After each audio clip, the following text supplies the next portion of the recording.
ये कहानी 3वीं सदी ईसा पूर्व के भारत के महान सम्राट अशोक की है। अशोक का जीवन और उनका परिवर्तन हमें कई महत्वपूर्ण सबक सिखाता है। सम्राट अशोक की कहानी। अशोक मौर्य वंश के एक शक्तिशाली राजा थे। उनके जीवन का आरंभ एक महत्वाकांक्षी युद्धप्रिय शासक के रूप में हुआ।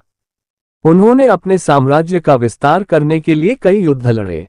इनमें सबसे प्रसिद्ध कलिंग युद्ध लगभग 261 BC था।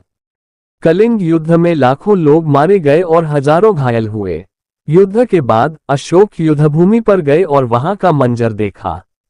उन्होंने अपने सैनिकों के अलावा आम नागरिकों, बुजुर्गों, महिलाओं और बच्चों को मरते हुए पाया। इस दृश्य ने उनके हृदय को झकझोर दिया। परिवर्तन। इस घटना ने अशोक के जीवन की दिशा बदल दी। उन्होंने अहिंसा का मार्ग अपनाया और बौद्ध धर्म को स्वीकार किया। अशोक ने शांति, दया और मानवता के आदर्शों को अपनाया। उन्होंने अपने पूरे साम्राज्य में स्तंभों और शिलालेखों के माध्यम से धर्म और नैतिकता का प्रचार किया।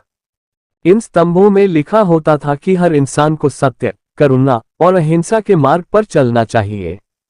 अशोक ने पशु बलि बंद करवाए, लोगों की भलाई के लिए अस्पताल बनवाए, पेड़ लगाए और सड़कें बनवाई। सीख 1। अहिंसा का महत्व। हिंसा से केवल विनाश होता है। शांति और करुणा से ही समाज का उत्थान हो सकता है। 2। गलतियों से सीखना। अशोक की गलती कलिंग युद्ध ने उन्हें बेहतर इंसान और शासक बनाया। 3। नेतृत्व की जिम्मेदारी। एक सच्चे नेता का कर्तव्य है कि वह अपने नागरिकों की भलाई के लिए काम करे। 4। आत्मपरिवर्तन संभव है। चाहे जीवन में कितनी भी गलतियां हो जाएं, सच्चे पश्चाताप और मेहनत से इंसान खुद को बदल सकता है।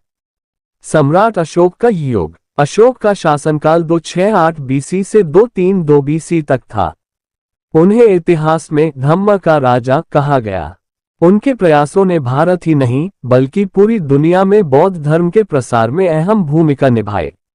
ये कहानी हमें सिखाती है कि सच्चे साहस का अर्थ अपने भीतर की कमजोरियों और गलतियों को पहचानकर उन्हें सुधारना है।